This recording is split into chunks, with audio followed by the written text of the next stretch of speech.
ይነረስ ምንድነው ያልኩት? እንደሱ ነው። ለማን ያስፈልጉታል? ለጌታ ያስፈልጉታል ነው የተባለው። የማቴዎስ ወንጌል ምዕራፍ 21 ቁጥር 3 ላይ የተጻፈ ኃይለ ቃል ነው። ዛሬ በአራቱም ወንጌላት ተጽፎ በዚህ በአራቱ ማዕዘን እየዞርን ስናመሰግን ወንጌላቱንም ስናነብ እንደሰማችሁት የጌታችን የመድኃኒታችን ኢየሱስ ክርስቶስን ወደ ቤተ መቅደስ መምጣት አራቱ ወንጌላውያን በመተባበር ጽፈውታል።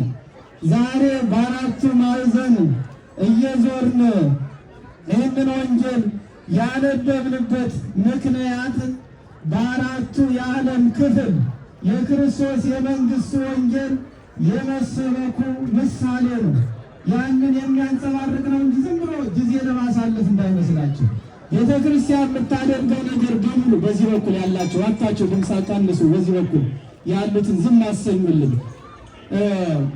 በአራቱም ክፍላተ ዓለም በምስራቅ፣ በምዕራብ፣ በሰሜን፣ በደቡብ የማን የመንግሥት ወንጌል ተሰብኳል? ንገሩኝ። የማን? የጌታችን የመድኃኒታችን የኢየሱስ ክርስቶስ የመንግሥት ወንጌል በአራቱም ክፍለ ዓለማት ሁሉ መሰበኩን ለማመልከት ነው። ይህንን ስርዓት ያካሄድ ነው።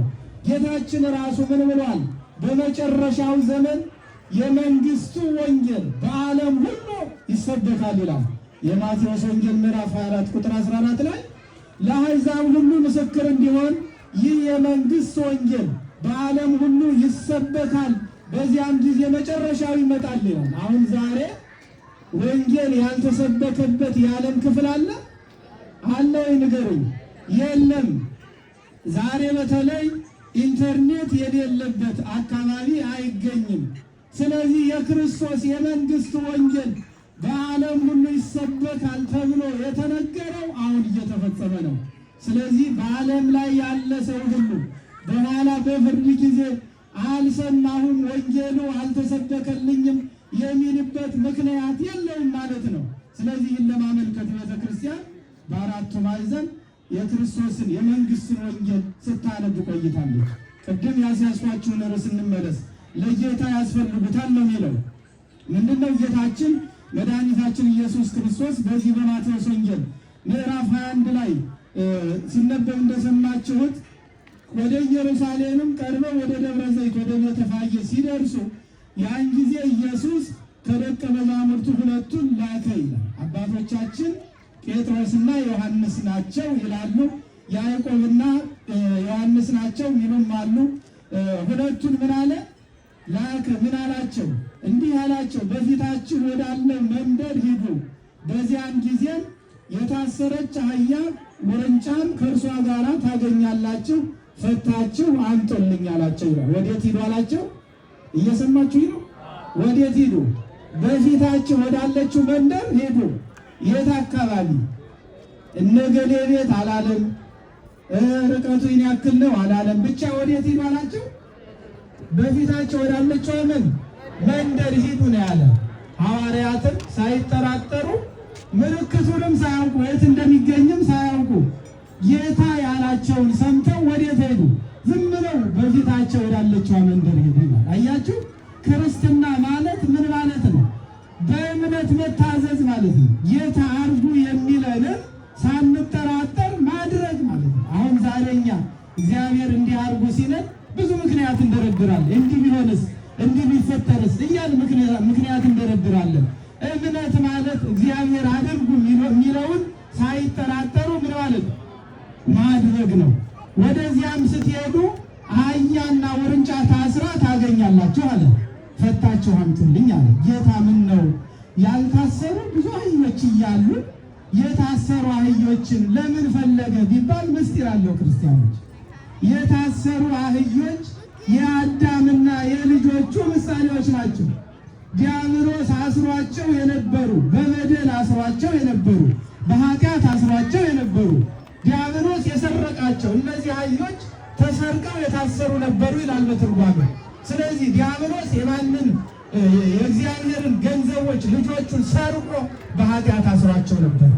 ስለዚህ የታሰሩትን ፈታችሁ አምጡልኝ ማለቱ ከኃጢአት እስራት የምትፈቱበት ጊዜ ደርሷል ሲል ነው። ክብርና ምስጋና ለስሙ ይሁን። የሰውን ልጅ ሁሉ ከኃጢአት እስራት የሚፈታው ነው የመጣውና ፈታችሁ አምጡልኝ አለ። ደግሞ የታዘዙት እነማን ናቸው? ንገሩኝ። አረ ንገሩኝ። ደቀ መዛሙርቱ። ጌታ ራሱ ሂዶ ፈታ አልፈታም? ምን አድርጉልኝ ነው ያለ? ፈታችሁ አምጡልኝ። ለእናንተ ስልጣን የምሰጥበት ጊዜ ደርሷል። የሰውን ልጅ ሁሉ በሰጠኋችሁ ስልጣን ከኃጢአት እስራት እየፈታችሁ ወደ እኔ የምታመጡበት ጊዜ ደርሷል። በሚሰጣችሁ ስልጣን ሰውን ሁሉ በንስሐ ከኃጢአት ምን ትላላችሁ? ትፈታላችሁ ሲል ነው። ደቀ መዛሙርቱም ሄዱና ቀድሞ ምን ብሏቸዋል ጌታ? አህዮቹን ስትፈቱ አላቸው። ለምን ትፈቷቸዋላችሁ ቢሏቸው ለማን ያስፈልጉታል በሉ? ለጌታው ያስፈልጉታል በሉ አለ። እንዴ ጌታቸውማ ያሰራቸው የአህዮቹ ባለቤት አይደለም ወይ ቢሉ አይደለም፣ አህዮቹን ሰርቆ ነበር ያሰራቸው። ስለዚህ ትርጓሜው ለጌታ ያስፈልጉታል ማለት ፈጣሪያቸው ማን መሆኑ ሲናገር ነው። እግዚአብሔር ነው። ሁሉን ፍጥረታት የፈጠረ ማን ነው? እግዚአብሔር ነው። የሁሉ ጌታ የሁሉ ፈጣሪ ማን ነው? እግዚአብሔር ነው። ለማን ያስፈልጉታል አለ? ለጌታ ያስፈልጉታል። ለጊዜው በአህዮቹ ላይ ተጭኖ ወደ ቤተ መቅደስ እየተመሰገነ የሚሄድ ነውና ለማን ያስፈልጉታል አለ? ለጌታ ያስፈልጉታል አለ። ወዳጆች ጌታችን ኢየሱስ ክርስቶስ የአህዮቹ ጉዳይ ገዶት እንዳይመስላችሁ፣ በአህዮች የተመሰሉ የአዳም ልጆች ናቸው። ዲያብሎስ አስሯቸው የነበሩትን ማን ይፈልጋቸዋል አለ? ጌታ ይፈልጋቸዋል። ርዕሳችን ምንድን ነበረ? ለጌታ ያስፈልጉታል አለ። እግዚአብሔር አምላካችን የአዳምን ልጅ ፈልጎ መጣ። 99ኙን ነገደ መላእክት በሰማይ ትቶ ዲያብሎስ ያሰረውን የሰውን ልጅ ሊፈታ ለጌታ ያስፈልጉታል ብሎ መጣ። ለጌታ የማያስፈልግ ፍጡር የለም በዚህ ምድር ላይ። ጌታችን አምላካችን መድኃኒታችን ኢየሱስ ክርስቶስ በመስቀል ላይ እጆቹን ዘርግቶ እንደ ብራና የተወጠረው ለዓለም ሁሉ ሕዝብ ነው፣ ለአዳም ልጅ ሁሉ። ስለዚህ የአዳምን ልጅ ሁሉ ማን ይፈልገዋል? ንገሩኝ። እግዚአብሔር ይፈልገዋል። በተለይ ክርስቲያኖችንማ እግዚአብሔር አጥብቆ ይፈልጋቸዋል። ወዳጆች እግዚአብሔር የማይፈልገው የሰው ልጅ የለም። አሕዛብንም ወደ እሱ እንዲመጡ ይፈልጋል። የማያምኑትም ወደ እምነት እንዲመጡ ይፈልጋል። ያመነው እኛም በንስሐ ወደ እሱ እንድንቀርብ ይፈልጋል። ስለዚህ ለማን ያስፈልጉታል አለ? ለጌታ ያስፈልጉታል። አሁን በዚህ የተሰበሰበው ሁሉ ሰራዊት ለማን ያስፈልገዋል? ንገሩኝ፣ ተናገሩ እንጂ መስክሩ። ለማን ያስፈልጋል? ለጌታ ያስፈልጉታል። ከዚያም ፈተው አመጡለትና በአህያውና በውርንጭላዋ ተጭኖ ጌታ ወደ ቤተ መቅደስ ሄደ። ምን ነው ጌታችን ንጉሠ ሰማያዊ ምድር ነው። ነገሥታት የሚቀመጡት በፈረስ ነው። ምን ነው እሱ በአህያ ተቀመጠ ቢሉ ትንቢቱና ምሳሌው ይፈጸም ዘንድ ነው። ምኑ ይፈጸም ዘንድ? ነገሩ ምኑ ይፈጸም ዘንድ? ትንቢቱና ምሳሌው ይፈጸም ዘንድ ጌታ አህዮችን ፈታችሁ አምጡልኝ አለ። ትንቢቱ መቼ ነው የተነገረው? ምንል አስቀድሞ በነቢያት በነቢዩ በዘካርያስ ትንቢተ ዘካርያስ ምዕራፍ 9 ቁጥር 9 ላይ አንቺ የጽዮን ልጅ ሆይ እጅግ ደስ ይበልሽ፣ አንቺ የኢየሩሳሌም ልጅ ሆይ እልል በይ፣ እነሆ ንጉሥሽ ጻድቅና አዳኝ ነው፣ ትሑትም ሆኖ በአህያም በውርንጭላይቱ በግልገልም ተጭኖ ወደ አንቺ ይመጣል ተብሎ የተነገረው ትንቢት ይፈጸም ዘንድ በአህያ ላይ ተጭኖ መጣ። ይሄ ምኑ ነው? ትንቢቱ ነው። እግዚአብሔር ሁሉም ነገር በትንቢት አስነግሮ ነው የመጣው። የክርስቶስ መምጣት ድንገት እንደ ውሃ ፈሳሽ እንደ እንግዳ ደራሽ የሆነ አይደለም። ትንቢት ተነግሮለት ሱባኤ ተቆጥሮለት ነው የመጣውና ትንቢቱን ሊፈጽም ይህንን አደረገ። ምሳሌው ደግሞ ምንድን ነው ብንል ምሳሌ ነበረው። ነቢያተ እስራኤል ጦርነት በሚሆን ጊዜ በፈረስ ላይ ተቀምጠው ጋሻና ጦር ይዘው በከተማው ይዞሩ ነበረ።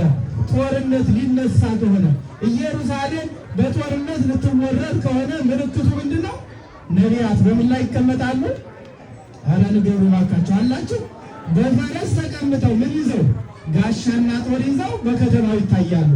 ከተማው ሰላም በሚሆን ጊዜ ደግሞ በአህያ ላይ ተቀምጠው የጭራ መነሳነስ ይዘው በየት ይታያሉ? በኢየሩሳሌም ከተማ ይታዩ ነበር። ስለዚህ ነቢያት በአህያ ላይ ተቀምጠው መጡ ማለት ለእስራኤል ምን ማለት ነው? ዘመኑ የሰላም ነው ማለት ነው። ይህም ምሳሌ ይፈጸም ዘንድ ጌታችን ኢየሱስ ክርስቶስ በአህያይቱ ላይ ተጭኖ በመጣ ጊዜ ለምድር ምን ሆነላት? ሰላም ሆነላት። ወዳጆችን እንበሉ እስቲ እግዚአብሔር ይመስገን። ጌታችን ኢየሱስ ክርስቶስ በአህያና በውርንጫይቱ ላይ ተቀምጦ የመጣው ለምድር ምን ሆነላት ሲል ነው? ሰላም ሆነላት። ሰላም ርቋት የነበረች ምድር የሰው ልጅ ሰላም አጥቶ ነበር። እኔ ስመጣ ሰላም ሆነላቸው፣ መድኃኒታቸው መጣሁላቸው አለ። ወደ ቤተ መቅደስም ሲገባ ምን እያሉ አመሰገኑት? ሆሳዕና ለዳዊት ልጅ ይገባል። ሆሳዕና ማለት ነው መድኃኒት ማለት ነው። ወዳጆች መድኃኒት መባል ለማን ይገባል አሉት? ነገሩ ለማን ይገባል? ለዳዊት ልጅ ይገባል አለ። መድኃኒታችን ማን ነው? አረ ንገሩ፣ ማን ነው? ኢየሱስ ክርስቶስ ነው። ጌታችን ከመወለዱ በፊት ዮሴፍ እመቤታችን ድንግል ማርያምን ለመውሰድ በፈራ ጊዜ የእግዚአብሔር መልአክ ምን አላት መሰላችሁ? በዚህ በማቴዎስ ወንጌል ምዕራፍ 1 ቁጥር 21 ላይ ልጅም ዮሴፍ ሆይ እጮኛህን ማርያምን ለመውሰድ አትፍራ፣ ከእርሷ የሚወለደው በመንፈስ ቅዱስ ነው። ልጅም ትወልዳለች፣ እርሱ ሕዝቡን ከኃጢአታቸው ያድናቸዋልና ስሙን ኢየሱስ ትለዋለህ አለ። ማን ትለዋለህ? ማን ትለዋለህ? ስሙ እንደ ማን ይጣፍጣል? ስሙ ማን ይባላል? ኢየሱስ ይባላል። ሕዝቡን ከምን ያድናቸዋል አለ? ኧረ ተው ንገሩ። ከምን? ከኃጢአት። አይገርማችሁም? በዚህ ዓለም ላይ ሰው መድኃኒት ቢሰራ ከሥጋ ደዌ ይፈውሳል እንጂ ከነፍስ ኃጢአት ይፈውሳል? ይህ መድኃኒት ግን ምን አይነት ነው? የሥጋም የነፍስም መድኃኒት ነው። ሕዝቡን ከምን ያድናቸዋል? ከኃጢአት የሚያድን ክብርና ምስጋና ለስሙ ይሁን። ከኃጢአት አዳነን እሱ መድኃኒታችን ኢየሱስ ክርስቶስ። ስሙም ማን ተብሎ ይጠራል አለ? ኢየሱስ። ዛሬ በኢየሱስ ቤተ መቅደስ ዙሪያ ላይ የተሰበሰቡ ክርስቲያኖች ደስ አይሉ? እስቲ ለሚወዱ ከኃጢአታችን አዳነን፣ ክብርና ምስጋና ለስሙ ይሁን። ከኃጢአታችን ፈወሰን፣ ሕዝቡን ከኃጢአታቸው ያድናቸዋል አለ። ሁሉም የሚቀርቡትም የሚከተሉትም ሆሳዕና ለወልደ ዳዊት፣ ሆሳዕና በአርያም እያሉ ዘንባባ ይዘው ዘመሩለት ይላል። ክብርና ምስጋና ለስሙ ይሁን። አሁን ሰዓት ስለሌለኝ አስቆም ብያችሁ ነበር፣ እናንተ ባላስቆማችሁኝ። ሰዓቴ ስላለቀ ይበቃል ይህን ያክል ካልኳችሁ። መድኃኒታችን ኢየሱስ ክርስቶስ ሁላችንን የሚፈውሰን መድኃኒታችን ኢየሱስ በሥጋም የታመምን በመንፈስም የታመምን ካለ እሱ ይፈውሰን። ከዚህ በኋላ የምናደርሰው ጸሎተ ፍትሐት ነው። ዛሬ መፈቻ ቀን ነው። አህዮችም የተፈቱበት ነው። አህዮች ምን ያሉበት ነው? የታሰሩ አህዮችም የተፈቱበት። እኛ ደግሞ በኃጢአት የታሰር ምን የምንልበት የምንፈታበት ቀን ነው። ነገር ግን አንዳንድ ምዕመናን ምን ያደርጋሉ? በዓመት አንድ ጊዜ ይመጡና ለሆሳዕና በቃ ለሆሳዕና ተፈትቻለሁ ይላሉ። ዓመቱን ሙሉ የለም፣ ንስሐም አይገቡም፣ ሥጋውን አይበሉም፣ ደሙን አይጠጡም። እንደዚህ አይደለም ክርስቲያኖች። በዓመት አንድ ጊዜ መጥቶ ለሆሳዕና በቁማችን ጸሎተ ፍትሐት ተደርጎልን ተፈትቻለሁ ተብሎ የሚኖርበት ክርስትና የለም። ክርስትና የዕለት የዕለት ምንድን ነው? የንስሐ ሕይወት፣ በቅዱስ ቁርባን የመመላለስ ሕይወት ነው ወዳጆች። በሰሙነ ሕማማት ፍትሐት ስለሌለ ነው ዛሬ ጸሎተ ፍትሐት የሚደርሰው። እንዲሁም ደግሞ በዕለተ ዓርብ ይመጡና በወይራ ቸብቸብ ተደርገው በቃ ተፈትቻለሁ ብሎ ዓመቱን አወራርጃለሁ ብሎ የሚጠፉ አይደለም ክርስቲያኖች። ዕለት ዕለት በመቅደሱ በመገኘት ንስሐ በመግባት ኃጢአትን በማራቅ ሥጋውን በመብላት ደሙን በመጠጣት ነው የሰላም ንጉሥ ኢየሱስ ክርስቶስ የሚገኘው። እግዚአብሔር አምላክ ሁላችንንም ለንስሐ ያውቃል። ለምንድን ነው በሕማማት ፍትሐት ማይኖረው ብንል፣ ይቺ ሰሙነ ሕማማት ሳምንቷ የምን መታሰቢያ ናት? የ5500 የዓመተ ፍዳ የዓመተ ኩነኔ የጨለማው ዘመን መታሰቢያ ናት። ስለዚህ ክርስቶስ ከመምጣቱ በፊት ዘመኑ ምንድን ነበር? ዘመነ ፍዳ። ዓመተ ኩነኔ ነበረ፣ የጨለማ ነበር። ሰው ሁሉ የታሰረበት በአጋንንት የተረገጠበት ዘመን ነበር። ክርስቶስ መጥቶ ብርሃንን አበራልን። ከሞት ወደ ሕይወት ከጨለማ ወደ ብርሃን መለሰን። ከሲኦል ወደ ገነት መለሰን። ስለዚህ እቺ ሰሙነ ሕማማት ክርስቶስ ከመምጣቱ በፊት የነበረው ያ የጨለማ ዘመን የሚታሰብባት። በዚያን ዘመን መፈታት ነበር እንዴ? የለም። ከኃጢአት እስራት መፈታት የለም። ሰው ለጊዜው ከኃጢአቱ ቢፈታም ለጊዜው ከሚመጣበት መቅሰፍት እንጂ ወደ ገነት መግባት አይችልም ነበረ። በዚያ ምክንያት ሰው ሁሉ ታስሮ ነበር። ያንን የሚያመለክት ነው። በኋላ ግን ክርስቶስ ሲነሳ ክርስቶስ ተንሥአ እሙታን ብለን መብራት አብርተን እየዘመርን እንላለን። ያ የጨለማ ዘመን አለፈ፣ ክርስቶስ ተነሳ፣ በትንሣኤው ትንሣኤን ሰጠን ብለን እንላለን። ክብርና ምስጋና ለስሙ ይሁን። ይህንን ሰሙነ ሕማማቱን በሰላም አስፈጽሞ እግዚአብሔር አምላካችን የትንሣኤውን ብርሃን እንዲያሳየን የእሱ ቅዱስ ፈቃዱ ይሁንልን። ከዚህ በመቀጠል